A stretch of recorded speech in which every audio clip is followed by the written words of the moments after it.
Now we'll look at the pulmonary vessels and the trachea. To do that, we'll take the heart out of the picture and draw the lungs out to the side. This gives us a view of the medial surfaces of the lungs. There's a lot to see here. We'll look at blood vessels first.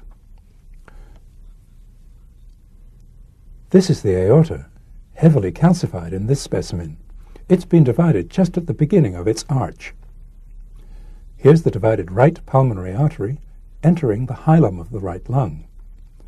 Here's the left pulmonary artery. A little below the pulmonary arteries on each side are the pulmonary veins.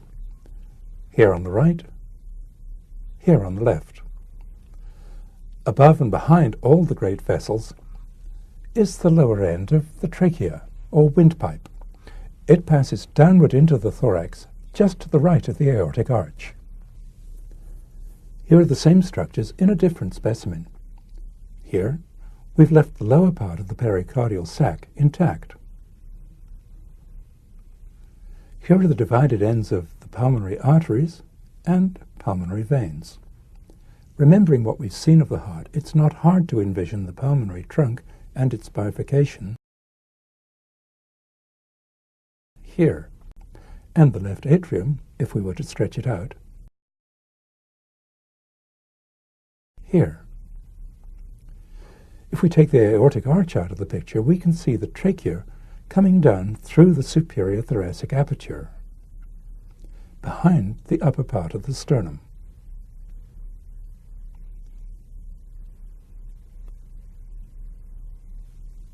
Here's the trachea by itself. Its upper end is continuous with the cricoid cartilage. It ends here, where it divides into the two main or principal bronchi. The principal bronchi begin to branch as they enter the lung, first into lobar, then segmental branches. The corrugated appearance of the trachea comes from the series of C-shaped cartilages that strengthen its wall and keep it open. In between them, the tracheal wall is soft, so that the trachea is highly flexible. Here, we've divided the trachea close to its bifurcation.